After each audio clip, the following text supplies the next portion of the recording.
el libro más leído por todas las generaciones, la luz que alumbra tu camino, el alimento que fortalece tu espíritu.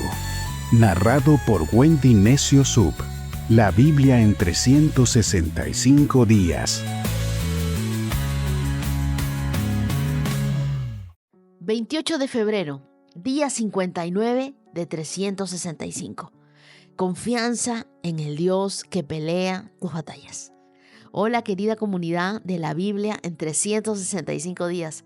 Hoy llegamos al último día de febrero, un mes en el que nos enfocamos en fortalecer nuestra amistad con Dios. Y dígame si cada día de este mes no hemos estado más cerquita de Dios. Pero no nos detenemos aquí, porque marzo será el mes de la fe que agrada a Dios, basado en el libro de Hebreos capítulo 11, verso 6, que dice: sin fe es imposible agradar a Dios. Todo el que desea acercarse a Dios debe creer que Él existe y que recompensa a los que lo buscan con sinceridad. Ahí nos están hablando a nosotros. Les dejaré en mi Instagram todas las lecturas del mes de marzo para que puedan seguir avanzando conmigo en esta aventura bíblica.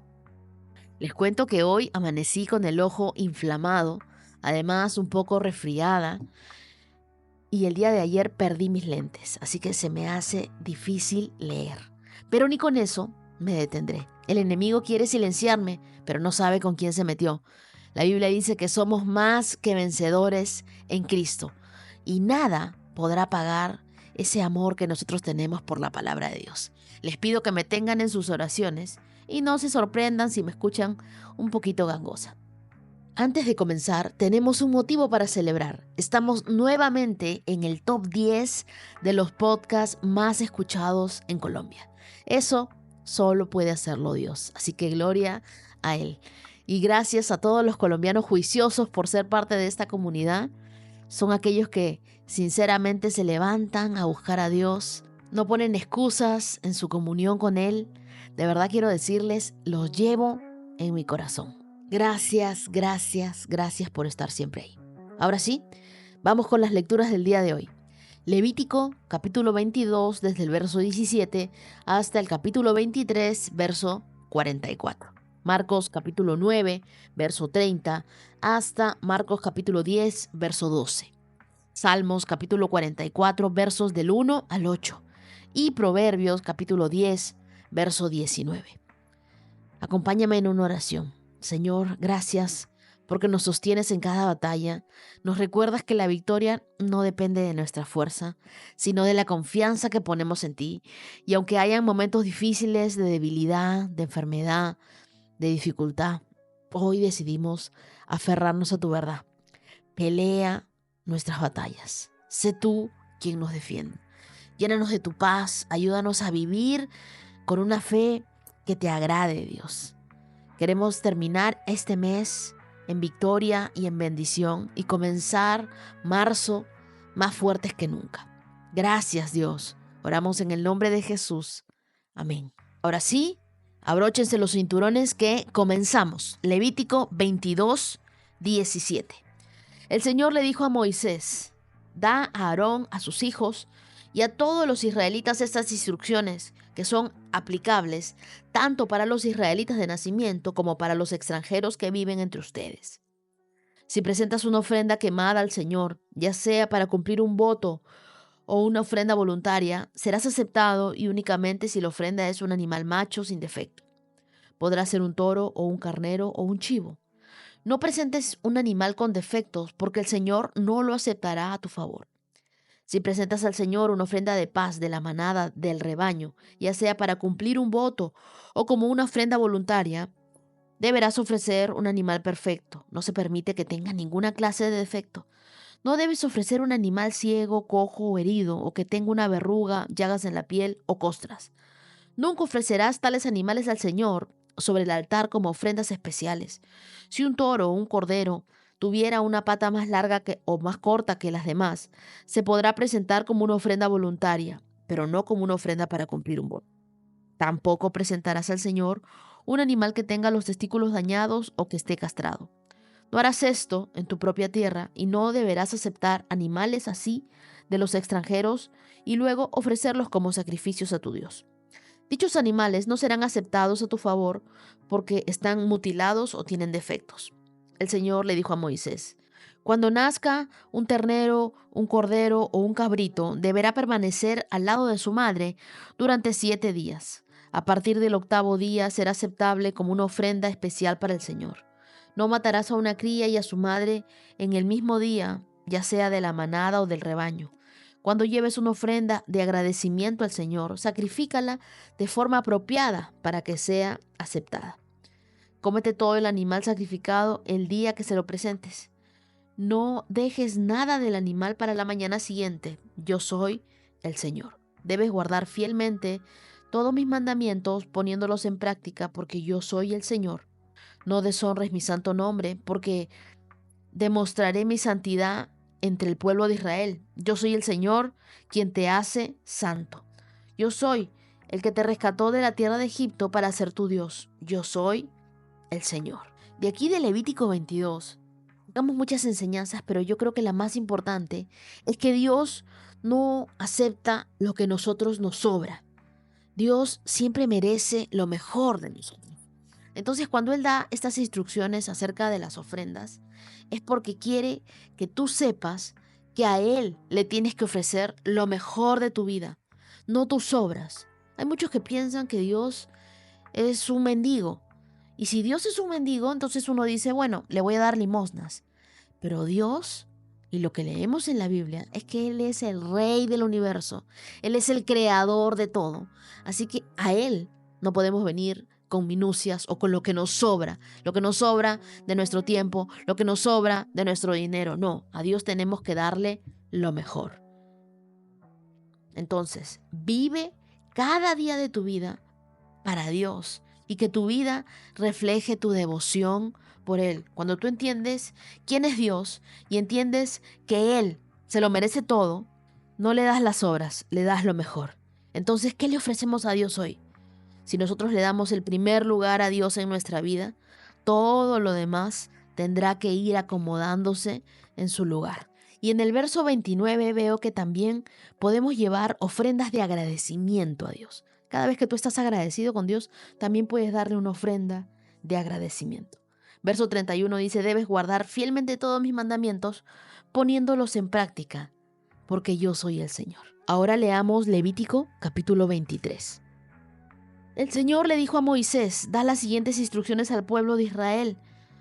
Estos son los festivales establecidos por el Señor, los cuales ustedes proclamarán como días oficiales de Asamblea Santa. Tienes 6 días en la semana para hacer tu trabajo habitual, pero el 7.º es un día de descanso. Márcalo ahí, por favor, todos los trabajólicos, márquenlo. Absoluto, dice. Descanso absoluto. Un día oficial de Asamblea Santa.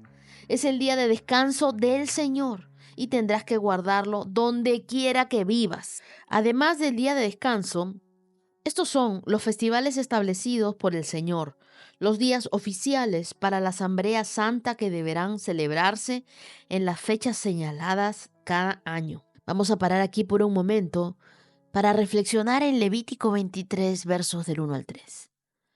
Dios nos habla sobre el día de descanso.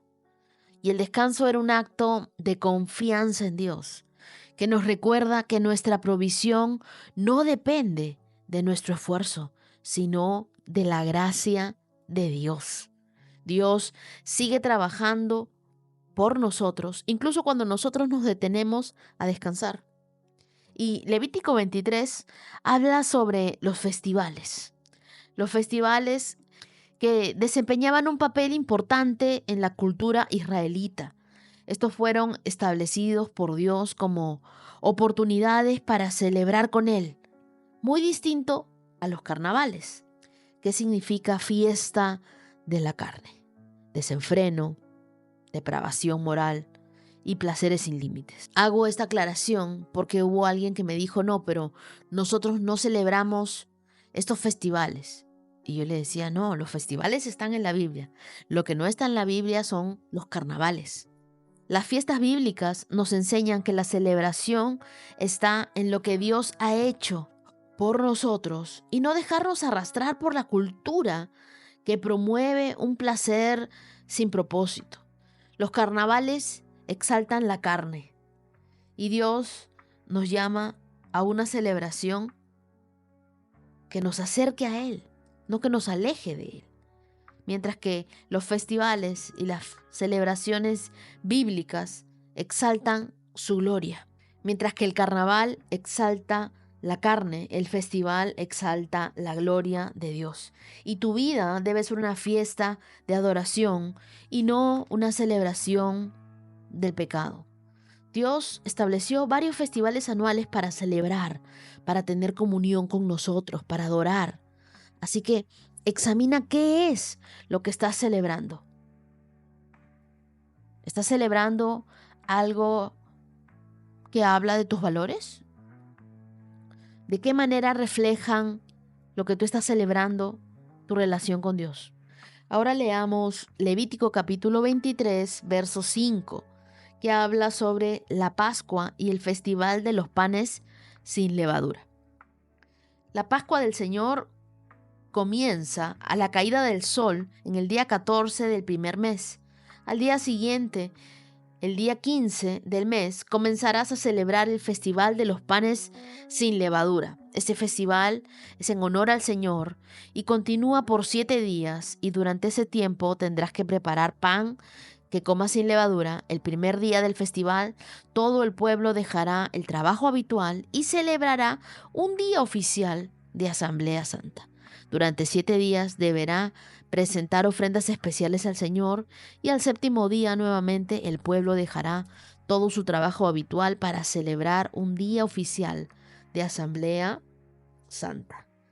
Entonces, en esta celebración recordaban ellos la salida de Egipto. Y era una celebración. Nosotros ya hemos estudiado que la levadura simboliza el pecado, simboliza la religiosidad. Entonces, esta celebración era como de purificación, como lo que la Biblia nos enseñaba en Éxodo 12, versos del 14 al 15. Y la Pascua es un recordatorio de que Dios nos redimió de la esclavitud del pecado. Así que no podemos seguir cargando lo viejo cuando nosotros hemos sido hechos nuevos. Cuando tengas que obedecer a Dios, obedécelo, pero obedécelo sin demora. Siguiente celebración, verso 9, la celebración de la primera cosecha. Entonces el Señor le dijo a Moisés: da las siguientes instrucciones al pueblo de Israel. Cuando entres en la tierra que te doy y recojas la primera cosecha, lleva al sacerdote el primer manojo de tu primera cosecha de grano. Marca primer y primera. Al día siguiente del día de descanso, el sacerdote la levantará ante el Señor a fin de que sea aceptada a tu favor.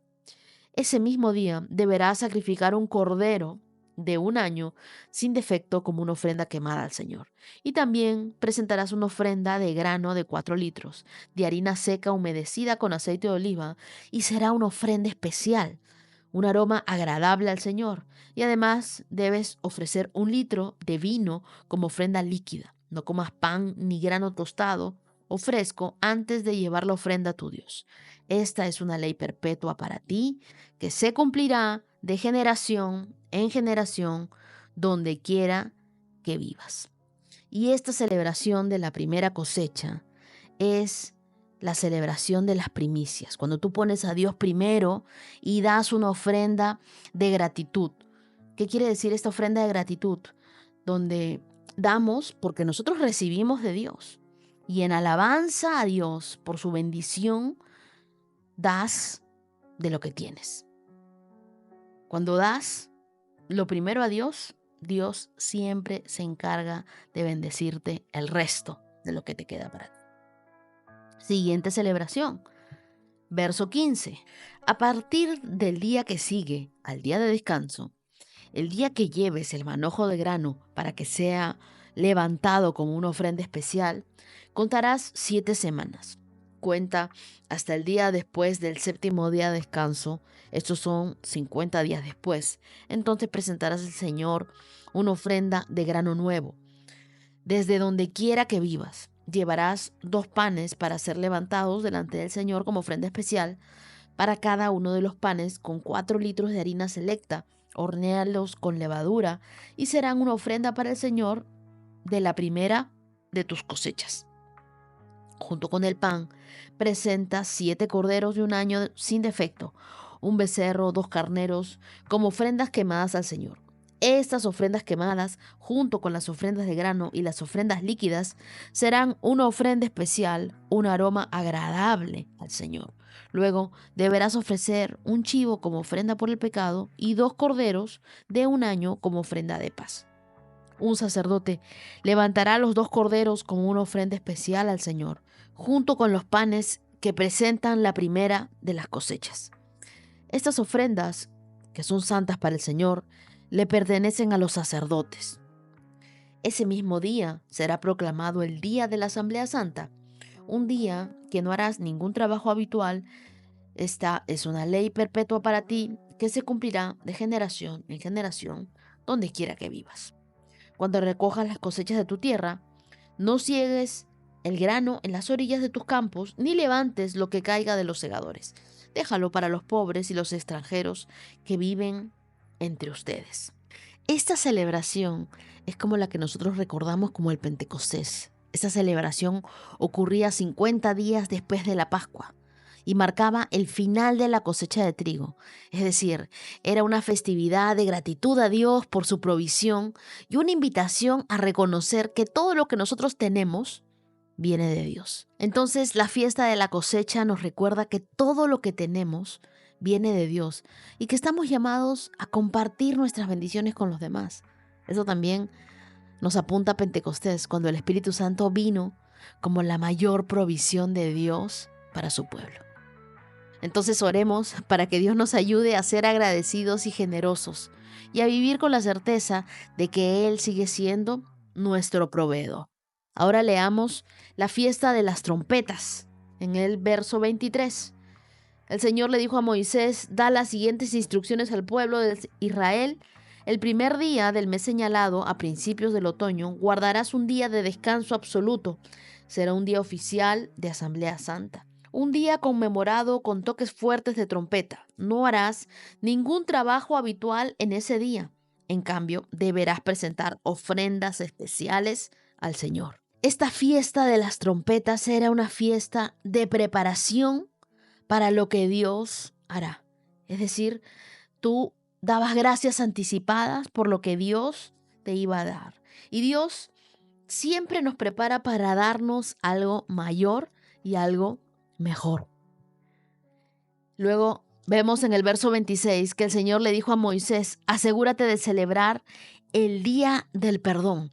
El 10º día del mismo mes, 9 días después del Festival de las Trompetas, lo celebrarás como día oficial de Asamblea Santa, un día para negarte a ti mismo y presentar ofrendas especiales al Señor. No hagas ningún trabajo durante todo el día, porque es el día del perdón. Y cuando presentes ofrendas de purificación para ti, para hacerte justo ante el Señor, los que no se nieguen a sí mismos en ese día serán excluidos del pueblo de Dios, y yo los destruiré a aquellos de entre ustedes que hagan algún trabajo en ese día. No deberás hacer ningún trabajo en absoluto. Esta es una ley perpetua para ti que se cumplirá de generación en generación, donde quiera que vivas. Y este será un día de descanso absoluto. En ese día deberás negarte a ti mismo.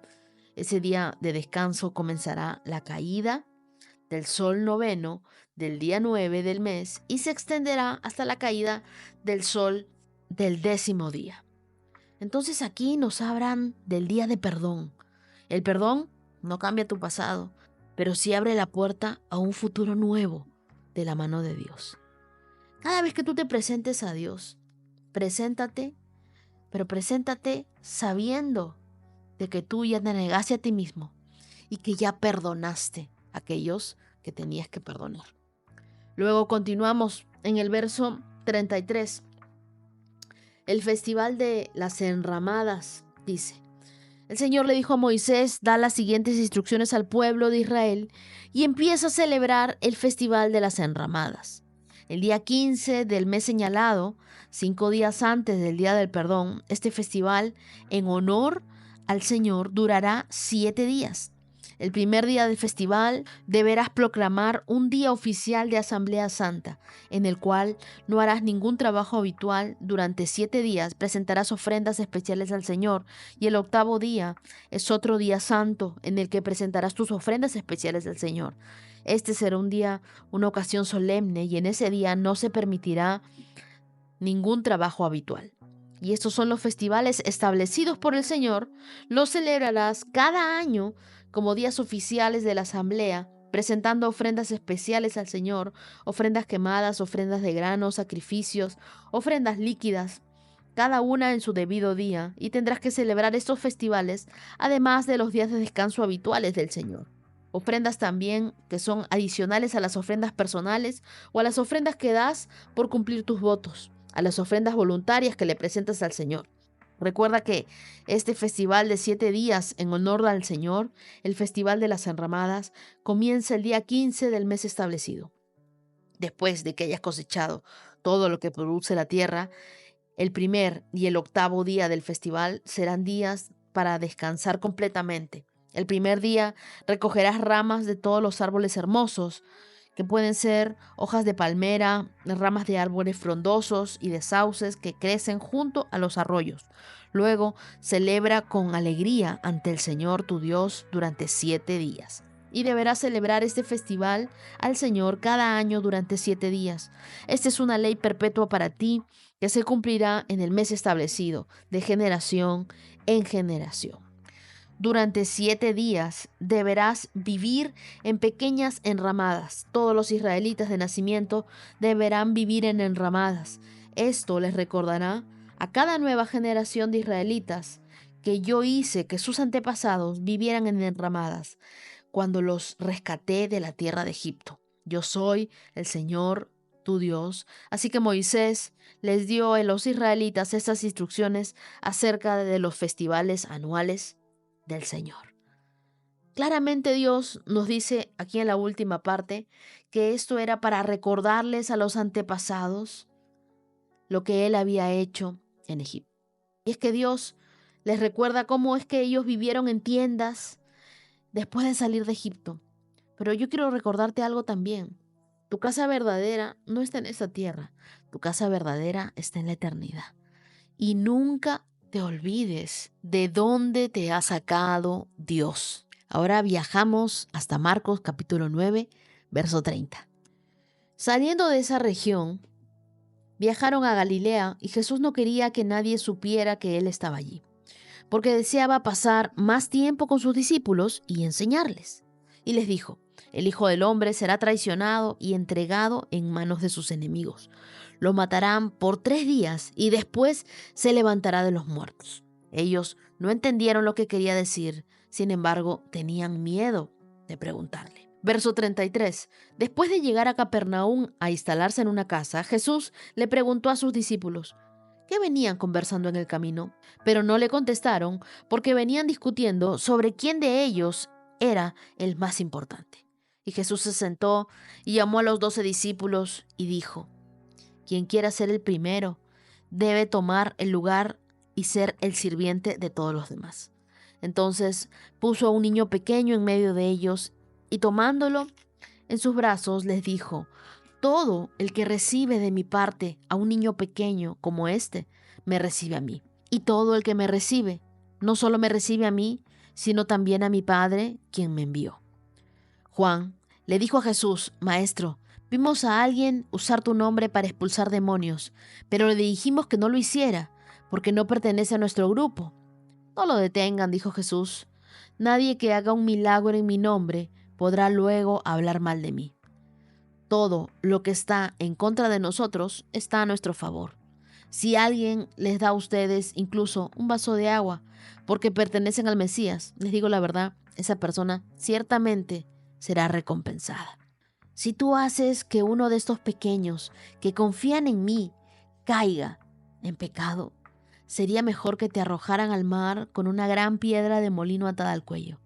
Si tu mano te hace pecar, córtatela. Es preferible entrar en la tierra eterna con una sola mano que el fuego inextinguible del infierno con las dos manos. Si tu pie te hace pecar, córtatelo. Es preferible entrar en la vida eterna con un solo pie que será arrojado al infierno con los dos pies. Y si tu ojo te hace pecar, sácatelo. Es preferible entrar en el reino de Dios con un solo ojo que tener los dos ojos y ser arrojado al infierno, donde los gusanos nunca mueren y el fuego nunca se apaga. Pues cada uno será probado con fuego. La sal es buena para condimentar, pero si pierde su sabor, ¿cómo la harán salada de nuevo? Entre ustedes deben tener las cualidades de la sal y vivir en paz unos con otros. Marcos 10. Luego Jesús salió de Capernaum, descendió a la región de Judea y entró en la zona que estaba al oriente del río Jordán. Una vez más, las multitudes lo rodearon y él les enseñaba como de costumbre. Unos fariseos se le acercaron y trataron de tenderle una trampa con la siguiente pregunta: ¿está bien permitir que un hombre se divorcie de su esposa? Y Jesús les contestó con otra pregunta: ¿qué dijo Moisés en la ley sobre el divorcio? Bueno, él lo permitió, contestaron. Dijo que un hombre que puede darle a su esposa un aviso de divorcio por escrito y despedirla. Y Jesús les dijo: Moisés escribió ese mandamiento solo como una concesión ante la dureza del corazón de ustedes. Pero desde el principio de la creación, Dios los hizo hombre y mujer. Y esto explica porque un hombre deja a su padre y a su madre y se une a su esposa, y los dos se convierten en uno solo. Como ya no son dos, sino uno, que nadie separe lo que Dios ha unido. Más tarde, cuando quedó a solas con sus discípulos en la casa, ellos sacaron el tema de nuevo. Él les dijo: el que se divorcia de su esposa y se casa con otra, comete adulterio con ella. Y si una mujer se divorcia de su marido y se casa con otro, comete adulterio. Mientras Jesús y sus discípulos caminaban, Él les habló de su inminente muerte y resurrección. Sin embargo, ellos no comprendieron. Pero poco después, los discípulos discutían quién era el más importante. Jesús, con amor y paciencia, les mostró que la verdadera grandeza está en la humildad y en el servicio. Más adelante, les advirtió sobre las consecuencias del pecado y reafirmó la santidad en el matrimonio. En el verso 31 de Marcos capítulo 9, Jesús acepta el plan de Dios, aunque no lo entiende. Él le dice a sus discípulos: el Hijo del Hombre será traicionado y entregado en manos de enemigos. Lo matarán, pero 3 días después se levantará de los muertos.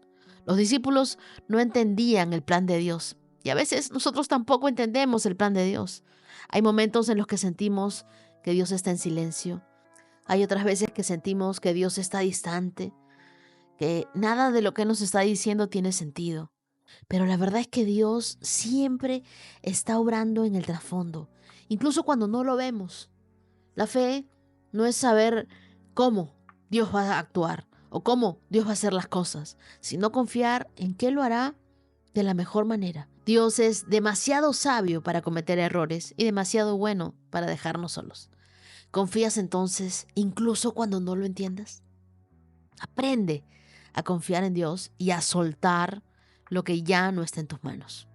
En el siguiente pasaje, en el verso 35, Jesús dice: si alguno quiere ser el primero, debe tomar el último lugar y ser el siervo de los demás. Y es que la grandeza del reino de Dios se encuentra en servir. El mundo nos enseña que el éxito es poder, es reconocimiento, son aplausos, pero Jesús nos muestra que el verdadero líder es el que sirve. En lugar de usar a las personas, ámalas. En lugar de exigirle a las personas, sírvelas. La grandeza no está en cuántos te siguen, sino en cuántos servimos.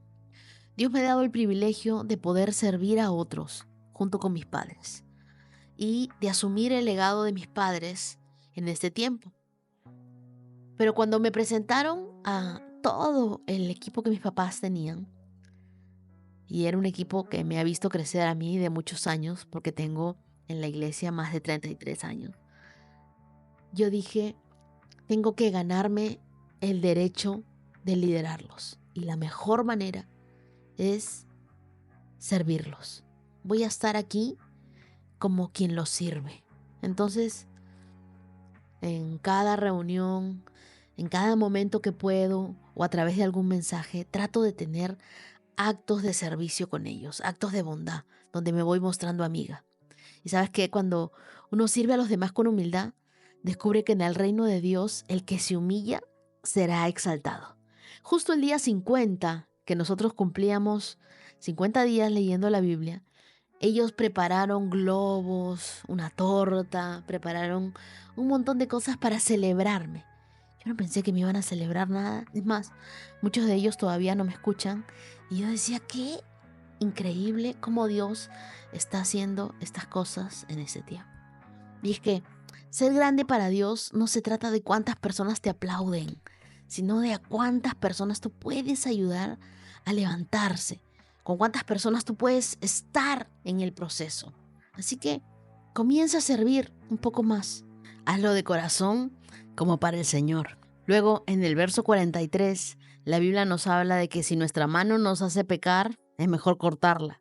Pero aquí no nos está hablando de forma literal. Jesús nos está llamando a tomar el pecado en serio.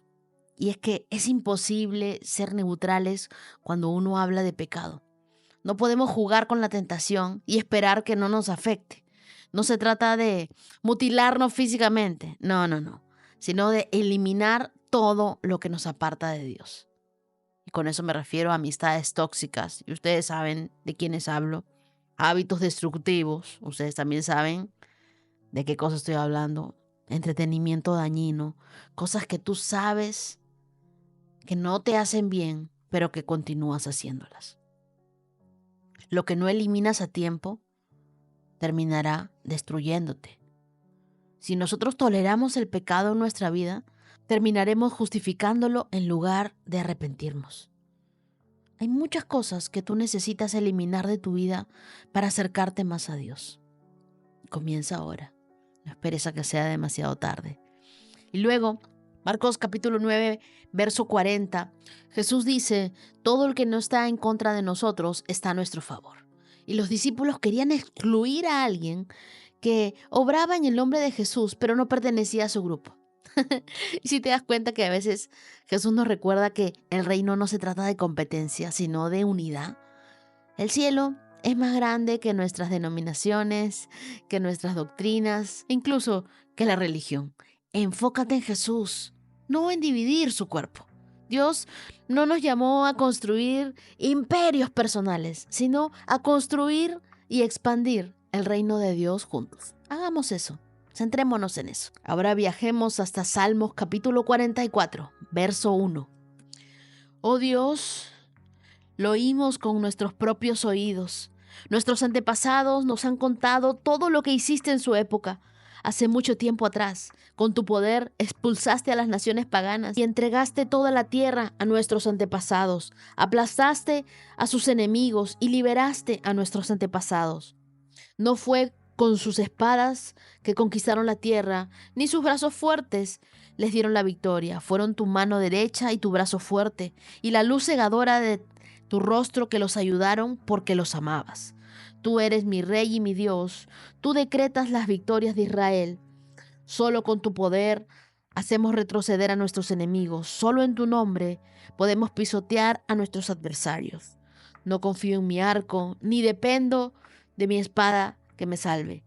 Tú eres el que nos da la victoria sobre nuestros enemigos. Tú avergüenzas a los que nos odian. Oh Dios, todo el día te damos gloria y alabamos tu nombre constantemente. Este salmo es el de la confianza en el Dios que pelea nuestras batallas. Es un canto de confianza. Recordamos aquí que Dios siempre ha sido fiel a lo largo de la historia y nos muestra que la victoria no depende de nuestras propias fuerzas, sino del poder de Dios. Y así comienza el verso 1, que le hemos contado las obras a nuestros antepasados. El salmista empieza recordando las grandes obras de Dios en el pasado.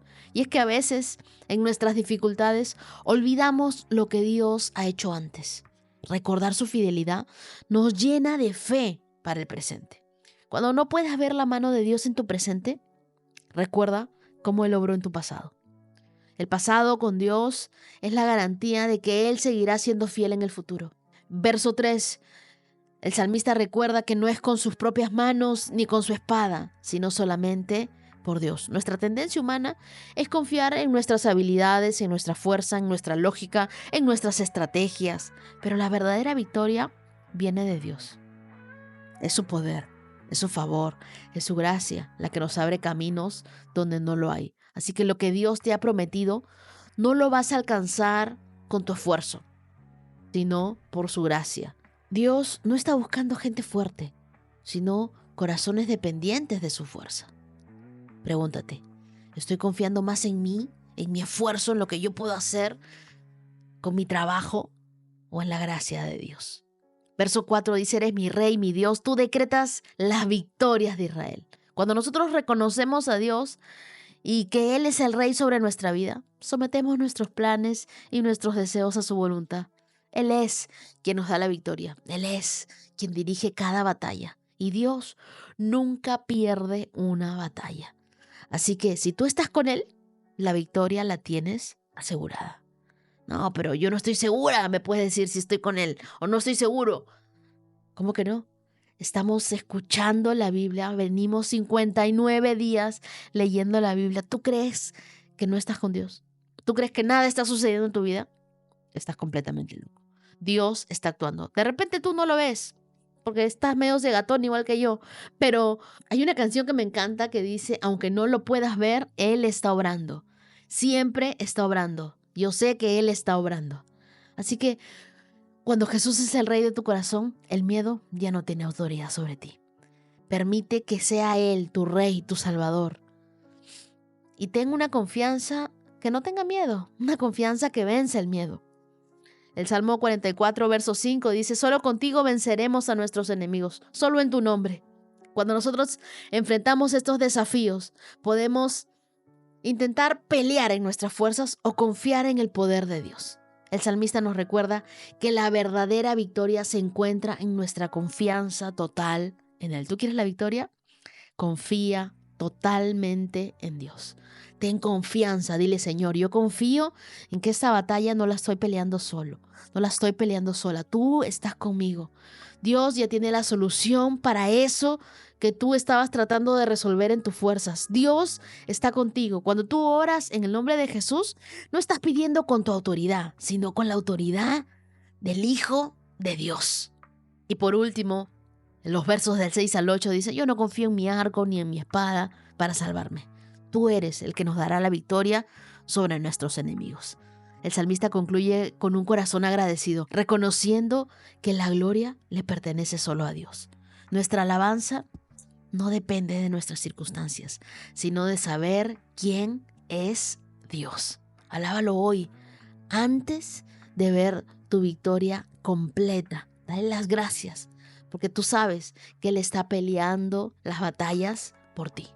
Y por último, volamos a Proverbios capítulo 10, verso 19, que dice, hablar demasiado conduce al pecado. Sé prudente y mantén la boca cerrada.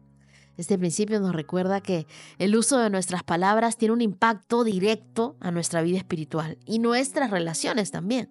No se trata solo de hablar menos, sino de hablar con sabiduría y hablar con propósito.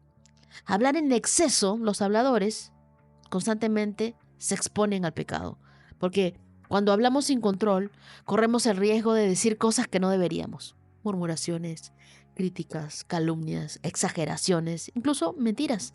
Y a veces nuestras palabras salen sin filtro y dañan a los demás. El problema no es hablar mucho. El problema es que no podemos recuperar una palabra maldicha. Por eso elige hablar vida en lugar de hablar destrucción. ¿Cuántas veces he hablado sin pensar y luego me he arrepentido? El mismo Jesús dijo que de la abundancia del corazón habla la boca, en Mateo 12:34. Entonces, nuestras palabras reflejan lo que hay dentro de nosotros. Cuando nosotros estamos llenos de Dios, nuestras palabras van a edificar, van a ayudar a otras personas. A veces el acto más sabio no es hablar, sino callar y escuchar. Dios nos dé la sabiduría para poder callar a tiempo, Hay momentos en los que el silencio es más poderoso que cualquier palabra. Algo que yo he entendido es que no siempre tengo que dar mi opinión o tener la última palabra. A veces el silencio evita discusiones innecesarias y nos mantiene en paz. La madurez no está en responder rápido, sino en saber cuándo es mejor callar. Cuando tú guardas silencio en el momento adecuado, demuestras el dominio propio que tienes y que estás tratando de aprender a ser una persona sabia. Entonces, antes de hablar, evalúa si lo que vas a decir glorifica a Dios. No te apresures a hablar, escucha primero y responde con sabiduría. Cuando sientas la tentación de discutir, elige el silencio y, si es necesario, hablar. Usa tus palabras para edificar y para bendecir. Quiero dejarte con esto. Tus palabras pueden ser una llave que abra puertas o puede ser un martillo que las destruya. Elige con sabiduría. Día 59, check.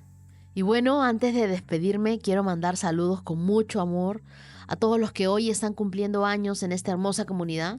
Así que hoy celebro junto a ustedes un nuevo año de vida y le pido que Dios los llene de gozo, de salud, de bendiciones abundantes, que su gracia los guíe en cada paso y que su amor sea su fortaleza en todo momento. Feliz cumpleaños para Camila Moreno desde Valledupar, Colombia, para Caterín Navarro desde Cali, Colombia, para Javier Navarro desde España, gracias a Yus por este especial saludo, a Gabriela Roballo, que tiene 13 años desde Bogotá, Colombia. Hey, mira, los 13 yo conocí de Jesús. Así que Gabriela, eres súper bendecida. Andrea Colón desde New Jersey, Estados Unidos, que me escucha con su hija Jen. Un saludo especial para las dos. Para Keila Merari de Reynosa, Tamaulipas, México. Para Claudia Nuila desde El Salvador. Para Janet Cáceres desde Medellín, Colombia. Para Andrea Novo de Costa Rica. Para Smith Oré desde Lima, Perú. Para Camila Morelo, que tiene 7 años y está en Valledupar, Colombia. Para Sebastián, que tiene 5 añitos y que él es el encargado de ponerles mi podcast a sus papás. Pequeño, eres un campeón, Sebastián. Que Dios te bendiga. Quiero enviarles un versículo muy especial que está en el libro de Romanos capítulo 15, verso 13. Dice que el Dios de la esperanza los llene de toda alegría y paz a ustedes que creen en Él, para que rebosen de esperanza por el poder del Espíritu Santo. Entonces, que este año esté lleno de propósito, de amor, de certeza que Dios está con ustedes en cada paso y disfruten su día al máximo. Y si vieron que estamos creciendo, así que quiero enviar un abrazo virtual a quienes me acompañan en esta travesía de la Biblia en 365 días. A Karina Gómez y Daniela Gómez, que me escuchan desde Barranquilla, un fuerte abrazo. Mi Colombia querida, que Dios las bendiga. Desde México, Gaby desde Nayarit y Lupita Ruiz y Raúl desde San Luis de Potosí. También desde Costa Rica para Montserrat, que tiene 8 años. Y me da mucha alegría que me escuches, Montserrat. Que Dios te bendiga. Muchas gracias. En Estados Unidos para Jorge Soto y Jacqueline Salazar desde Los Ángeles, California. Gracias y manténganse firmes en este reto, que Dios no es deudor de nadie. Y desde otras partes del mundo que nunca me pusieron en el mensaje, a Gio Labra y su mamá Leti Ponce, gracias por ser parte de esta comunidad. Quiero enviar felicitaciones especiales también para Renari y William por el nacimiento de su nieto Lorenzo. Que Dios bendiga a esta hermosa familia y que este pequeño crezca rodeado de amor y de mucha fe. Y por último, un saludo especial al grupo Conociendo la Verdad de la Biblia en República Dominicana. Ánimo, queridas, que sigan firmes en la palabra de Dios, que Dios está contando cada uno de sus esfuerzos y Él siempre recompensa a los que le buscan de todo su corazón.